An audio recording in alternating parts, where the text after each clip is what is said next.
Mais il y a des protocoles pour les médias, on va y revenir dans quelques instants. Patrick Lhermitte est en direct au téléphone avec nous grâce à Jacques Vendroux qui l'a joint il y a quelques instants. Bonsoir Patrick Lhermitte.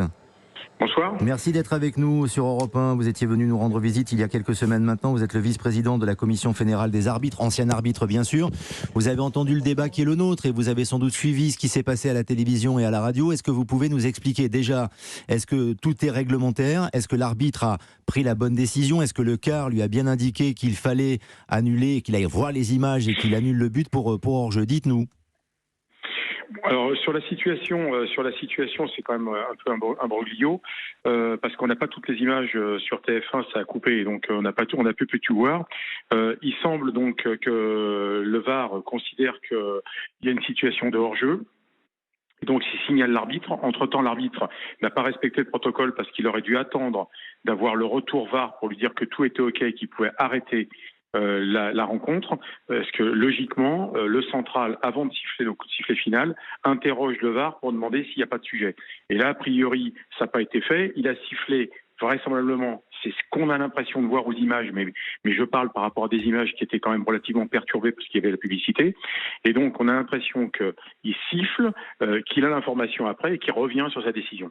C'est déjà arrivé ce genre de choses lors d'un match de Ligue des Champions. C'était avec l'Atlético Madrid notamment et une équipe allemande où il y avait un pénalty qui avait été, après alors que le coup de sifflet final avait été donné, un pénalty qui avait été retiré, enfin qui avait été tiré après le coup de sifflet final parce que la VAR justement était intervenue.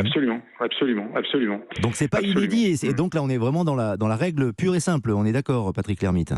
On est dans l'application du VAR où on veut bien évidemment sauver l'éthique du sport, c'est-à-dire prendre la décision la plus juste.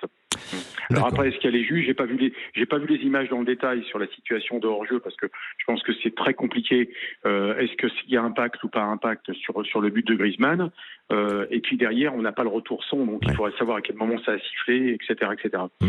Je C'est une situation quand même très imbroglio. Bien sûr, je vais céder la parole à tous nos experts et notamment à Giroud. Vous allez avoir le temps de vous exprimer, mais je profite quand même de la présence de Patrick Lhermitte pour vous demander si, selon vous, le but, est-ce qu'il y a hors-jeu véritablement? Parce que sur le révélateur, on voit très nettement qu'au départ du ballon, en effet, Griezmann est en position de hors-jeu, mais qu'il recule ensuite et qu'il est dépassé et il semble être remis en jeu, en fait, en situation de jeu par le coup de tête du défenseur tunisien. Quelle est votre position par rapport à ça, Patrick Lhermitte? Déjà, au niveau des lois du jeu, la position de hors-jeu n'est pas une sanction, n'est pas une faute. On peut être en position de hors-jeu 1000 fois dans le match et sans être sanctionné.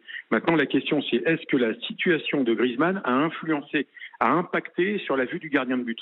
La réponse, elle est là. Si l'arbitre a considéré que ça impactait sur le jugement du gardien de but, automatiquement, il est en position de hors-jeu. Si ça impacte pas, on peut le laisser.